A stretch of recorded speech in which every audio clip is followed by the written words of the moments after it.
Hey everybody, I'm Roman. This is my final project for Econ M202.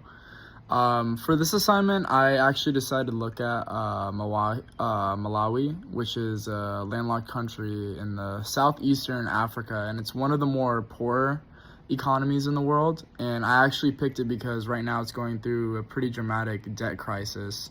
So it kind of just ends up touching on everything that we've talked about throughout the semester this summer. So yeah, let's get into it. So for the country overview and the poverty trap, first things first, like the basics. So Malawi's GDP per capita is only around 580 a year, which is one of the lowest in the world. And poverty is actually projected to stay around 76.6% of the population in 2026. So we're talking about a vast majority of people living below the poverty line in this country. And this is a really clean, real-world example of a poverty trap we covered. And basically the idea is if you're poor, you can't save money. And if you can't save, you can't invest in things like education or better farming, equipment, infrastructure, etc. So productivity stays low, and that keeps you poor. It's a cycle that feeds itself. And you can see this play out in Malawi directly. 91% of the labor market is informal, and the economy leans heavily on rain-fed agriculture, and mostly tobacco. And on top of that, they keep getting hit by cyclones and droughts. Cyclone Idai and Cyclone Freddy, back to back. Climate shocks that wiped out whatever progress households were making right as they started to recover from the last. And one more interesting thing is the Gini coefficient, which measures income inequality and actually fell from 0.45 to 0.39. That sounds good, but it's not really. It's because the reason why it went down is because richer households lost ground, and it didn't go down because poorer households gained anything. So the inequality looks better on paper without it actually improving anything. So this one's for inflation, and moving to inflation, Malawi's inflation rate was over 32% in 2024, averaged around 28% in 2025, and it's been coming down, but sitting around 22 to 24% in early 2026, which is still an improvement, but it's still way above the Reserve Bank's actual target of 5%. If you break it down, food inflation, which has been the biggest driver, is finally cooling off because maize supply improved. But non-food inflation is actually going the other way. It hit a record of 33% recently, driven by fuel and import costs. So the root of this is really structural. And part of the reason why inflation still stays so high is because the government has been financing its budget deficits by essentially printing money through the central banks. So this connects directly to the fiscal, policy problems, which I'll get to in a bit. Now, looking at the next slide, here's a good stat that looks great on the surface, but is actually kind of misleading. Malawi's official unemployment rate using the strict ILO definition is only 5%, which sounds like a healthy labor market, but it's really not. And the reason is that 91% of jobs are actually informal, and most people are subsistence farmers, so almost nobody's actually, shows up as unemployed.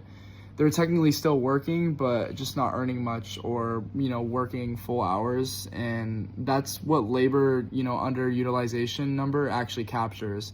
And it's 55%, which is way higher than that 5% headline number suggests. And the takeaway here is that a low unemployment rate doesn't actually mean a healthy economy in a place like Malawi. It just means that people can't afford to be unemployed, so they fall back on informal work or farming instead.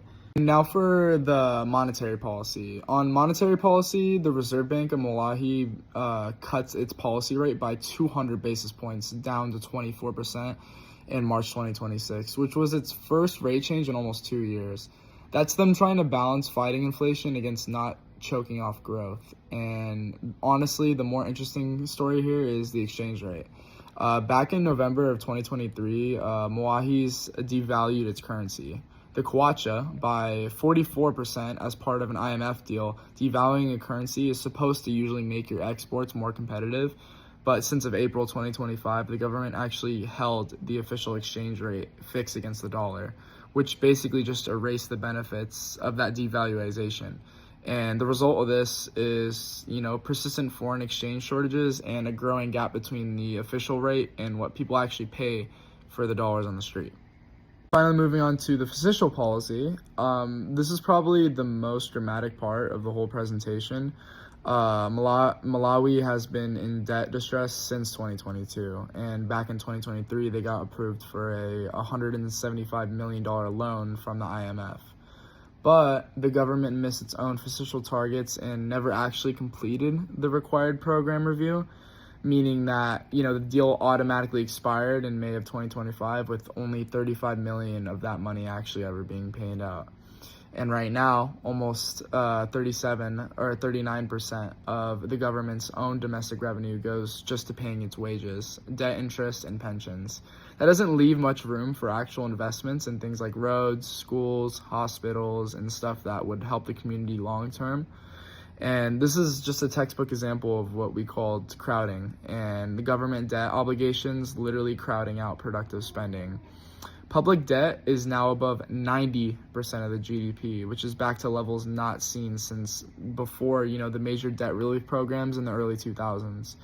And debt interest payments alone are expected to eat up more than 40% of the total government revenue, which is an IMF itself has flagged as unsustainable. So now for the last slide, the policy recommendations. So what should Malawi actually do? Well, a few things. First, I think re-engaging with the IMF. I think they need to rebuild, credibility on a fiscal discipline to unlock their financing again. Second, I think they should finish debt restructuring. Right now, their negotiations only cover about a third of their external debt. So third, I also think that diversifying their exports so that they're not so dependent on tobacco and vulnerable to price swings. Fourth, I think strengthening domestic tax collections so that they rely less on central bank printing money to cover deficits. Fifth, I think should invest in climate resilience. So, things like irrigation, droughts, and cyclones, stop resetting progress every few years. I think they should really do that. And finally, I think they should support, gradual formalization of the labor market so that they can raise their productivity over time.